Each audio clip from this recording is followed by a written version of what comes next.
So welcome to everyone and thank you for being here. Today marks the end of a long road for the University of Louisville. This morning, the NCAA issued its decision in the case of alleged violations involving our men's basketball program. As evidenced by their decision, our position was well represented in the hearing. And now we're ready as a program and a university to put the past behind us and move forward.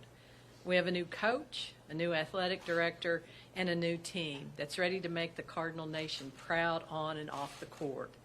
Going forward, our fans should expect a winning program and a winning culture. In entering the IARP, U of L had hoped to ensure a fair process, and today's action by the IARP reinforces that decision. Throughout this process, the university's been open, honest, and thorough in discovering and owning any mistakes that were made, and we were aggressive in making steps to ensure that major violations would not happen again in this program. We revised, strengthened, and in some instances implemented new policies and procedures to ensure compliance with all NCAA rules and regulations. I want to reiterate that none of our current coaches and student athletes were in any way involved in the allegations. I also want to remind the fans that the university acted swiftly and strongly to argue our case, hiring one of the top litigators in the nation. We felt and continue to feel strongly that our players and our fans deserve the best effort possible to protect our program. I want to thank all our fans for your patience and continued support during this very lengthy process. Today, we close the book on the past. We ask all of the Cardinal Nation to get behind these young men and all our teams as we move into a brighter future. Thank you. And now, Josh. Mine's going to be even shorter than that. With the IARP announcement earlier today, we can finally turn the page on a long and arduous process. Thank you to Chairman Bink and the panel for taking the time to thoroughly review the facts of our case. We were hopeful for a positive outcome through this process, and that's what we received today. That said, let's not forget the impact these allegations and this lengthy process have had on this university, this program, and this fan base. It should be noted that former and current players, coaches, staff, and their families have all been significantly impacted because of these allegations. At the end of the day, we are relieved this process is finalized and we can now direct our full attention to the future of our men's basketball program.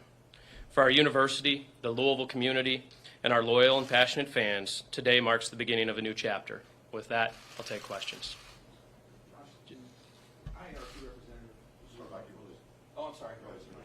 Josh, this is from the Associated Press. It's finally over now. What does it mean moving forward, and how does it feel to finally get this behind you and get things back in order? It means exactly that. It's finally over. There's been a cloud over this program for over 5 years now, whether it's recruiting or just the fans feeling the impact of it, the staff, the athletic staff, the university staff, and for all of that to just be lifted today. Obviously, we have some things that we're going to have to do from a penalty standpoint, and we'll make sure that we do that. But it's relief. It feels good. Josh, the IARP representative today said that whatever has changed in the landscape of college athletics did not impact their decision, that the time served essentially wasn't considered a factor. But does that, in your mind, feel like that was some of the punishment, the 5 years the program endured? That was a lot of the punishment. If you look at as positive of a day as this is, we can't forget the last 5 years and what it's done to this program, the millions of dollars that this program has spent, the millions of dollars that this program has lost, the opportunity for student athletes to compete at the highest level, which is the expectation when they come to the University of Louisville. Yeah, it's been a big impact. I don't think anybody can undersell how much of an impact it's been, and it's not going to go away today, right? We're going to have to build this program back up, but today's a step in the right direction to do that. Josh, can you just right here? There you go. Can you clarify some of the timeline? Did you know anything going into this morning? When did you find out? And kind of that feeling of when you did find out, what was it like for you?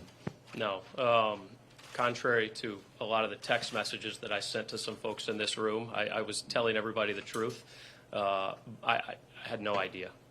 And obviously the IARP, I think, was intentional in that, but found out about just shortly after 9 a.m. this morning. So had a little bit of time to digest it, I think, before obviously the public did. And like I said, the reaction was, on one hand, it's positive, right? There's finality to it. You're excited to see that this team has an opportunity to compete at the highest level and try to achieve some things that maybe they thought they weren't going to be able to achieve. From Kenny and his staff to be able to just talk to recruits and say, hey, as soon as you decide to attend the University of Louisville, you're going to get the opportunity to play for a championship. That means something. It really, really means something. So, like I said, as good of a day as today has been, it is bittersweet. As everybody knows, I wasn't here for all 5 years here, but as I talk to fans, as I talk to staff, this significantly impacted this program, this basketball program, this university, this athletic department, and that is somewhat in the rearview mirror now. Fred Cowgill, WOKY. This is a pivotal moment, I would think, for you guys. Would you talk more about the collateral damage that this has caused, even looking ahead for a while? I mean, it's not like this goes away with a flip of a switch in terms of what you're dealing with in the near term, much less the medium term. Yeah, I think if you look at historically, call them traditionally powerful programs in football or basketball or whatever sport it may be, that foundation was laid years and years and years ago. And so while I think there's an opportunity, and I'm confident that we'll get back to where we were, it's going to take time. You don't just turn the page and say, hey, everything's okay. We're going to have to build this foundation back up, and that was obviously some of the decision that went into hiring Kenny, and then obviously Kenny's decisions to hire his staff. And so it's going to take some time, but this gives us the opportunity to turn that page and I think really head in the right direction, and that's what we're going to be focused on. Rick Bozich, WDRB. With Kenny and with the previous coaching staffs, were you ever informed of specific situations where they said, we're getting killed in recruiting, the other schools are saying don't go to Louisville because of this? Yeah, constantly. Constantly, yeah. Coaches are highly competitive. They're going to use every advantage they can get, and that was we were at a competitive disadvantage, and other programs tried to take advantage of it.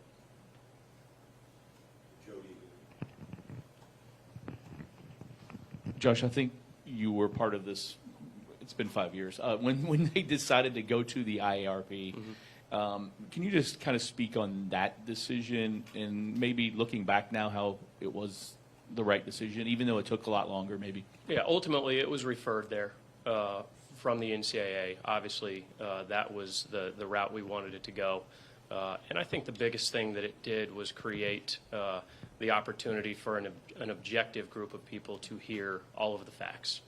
And based on the decision today, I think that's what transpired, as opposed to maybe folks that had a preconceived notion going into us explaining our side of it. I think the facts were heard. Obviously, I think the panel listened to them, and I think we presented a very strong argument, and I think that's why we got to the decision that we did today. Throughout this whole process, has there been any reevaluation of the relationship with Adidas? No, I think if you look at that relationship and you look, once again, if you look at the facts, this wasn't the CEO, the president of Adidas saying, hey, go do this or that. This was some employees, and I think they have 10,000 plus employees. Find me an organization that doesn't have a few bad actors amongst 10,000. And so I think we're committed to that relationship and confident in the future of that partnership. Yes, please. So if you wouldn't mind going up there, thank you. So many schools, athletics is a huge part of the face of the program, for lack of a better thing, and so many schools have been so successful using athletics. What has this done to you guys in the short term in a not positive way, but also now building on that? I mean, to the question I asked Josh, this is sort of a pivotal moment for you guys, I would think, in the entire history of the school. So when you have a strong athletic program, it draws students to the school. They come to celebrate, and even if they're not on a team, they want to be part of a team. And we know that when a team wins the national championship the following year, applications to the universities go up, and bookstores sell out of the swag that claims the victory. So we've lost out on that. Now, our enrollments have been good, but we want to build student interest in athletics, and I think this will help us start to do that. This one's for both of you, and I realize it's a bit difficult to answer, but hindsight's 2020. You've mentioned the swift action that the university took in making staff changes, administrative changes. Do you revisit those decisions at all after what's been released and decided today, or do you think that ultimately helped arrive at this decision for the IARB? So from my perspective, I wasn't in Kentucky when all this happened, so I'm not going to try to guess about past decisions. I do think that we were given a very fair hearing, and our lawyers presented a fantastic case, and were able to rebut most of what the CCU was arguing, and you can see that in the report. So I think that past decisions are past decisions, and we are where we are today. Yeah, I would answer it very similarly. I think the only thing I might add is, that I'm not going to look back at any decision that was made previously. For me, this day is about looking forward. Similar to Lori, I wasn't here. I wasn't in Kentucky when those decisions were made, and for me, we're focused on the future. Anyone else? How does this, if at all, affect maybe reassessing putting up a 2013 national championship banner? For me, it checks this situation off the to-do list, which allows us to focus on potentially other things on the to-do list. And while I'm not going to sit up here and make any promises, I can tell our fan base unequivocally that if there's an opportunity for us to do something along those lines, we're going to try to do it.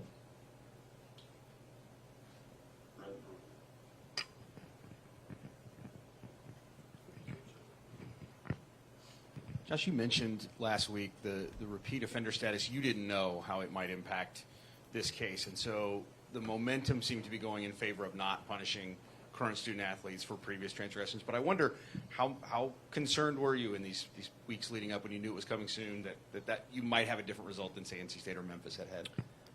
Yeah, I think for us, for the group that was in that room, I think you get a tenor of how people felt about it. And I do think we felt positive walking out of that hearing room. But I always try to, I guess, make sure I know or what I try to be as realistic as I can. Let's go with that, right? And so I think it's my job to think best case, worst case, and everything in between scenarios. And so, yes, it crossed my mind. What is the worst case scenario? It crossed my mind. What is the best case scenario? But I would tell you that I think we are. I know that we're happy with the outcome today.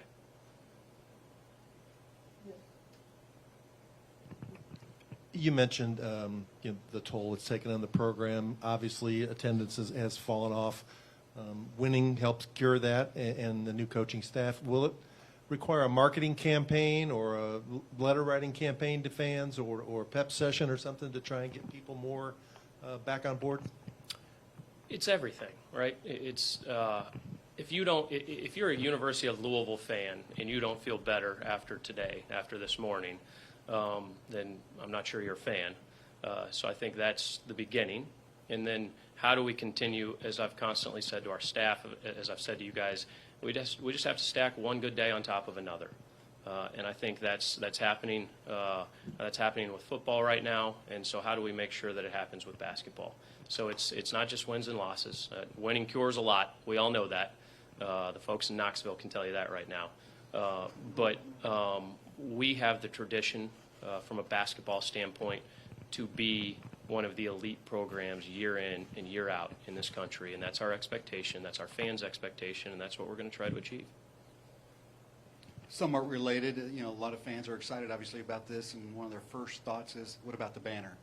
Any thoughts on moving forward with a possible change there or anything like that? Yeah, I think I just addressed that question. That you have to make sure that you know where your priorities lie relative to the things that you're tasked to do, and this was priority number one from an NCAA standpoint. And like I said, with this off the to-do list here, essentially, I mean, we obviously have some things that we're going to have to follow through with. I think it gives us an opportunity to say, is there the potential to do something there relative to a completely different topic? And like I said, we'll take a look at it, and if there's an opportunity, then we will. Yeah, the panel and the NCAA seem pretty adamant that the changing landscape over the past 5 years with NIL and such didn't really play a factor in all of this. But as an athletics director, do you view issues like this in a different lens now with those changes that have been made in the past 5 years? Well, once again, I think you have to base decisions in the moment, and so they base their decisions on what the rules were 5 years ago. Those rules have changed, and now it's our job to make sure we're adhering to the current set of rules. And so that's what we're going to do. And once again, NIL's it's an important piece of college athletics now. And so we need to make sure that we're staying abreast of it. We need to make sure that we're staying within the rules, and that's what we're going to do as we move forward. Josh, you've mentioned the ups and the downs. Can you just put into words what, since you've been part of this back again, the ups and the downs, and talking to recruits and having to explain it, and talking to Kenny, and Kenny talked about you telling him the best case and the worst case, and the emotions that you've been through to try to stay positive through this whole thing? Yeah, I think that's the job of a leader, right? To try to stay as positive as you possibly can, and that's what we've tried to do. I've tried to be positive but realistic. When Kenny and I had conversations as we were going through the process of hiring a head coach, it wasn't, it's no big deal, Kenny. I mean, it was realistic. Yes, there could be a postseason ban here. Worst case scenario, it could be more than 1 year. Best case scenario, I thought it was probably going to be the reduction in some scholarships and some things along those lines. And so I think you wake up every day and try to be as positive as you can possibly be. But like I said, make sure that you're prepared for everything else. And I think that's where we were with everything that transpired here.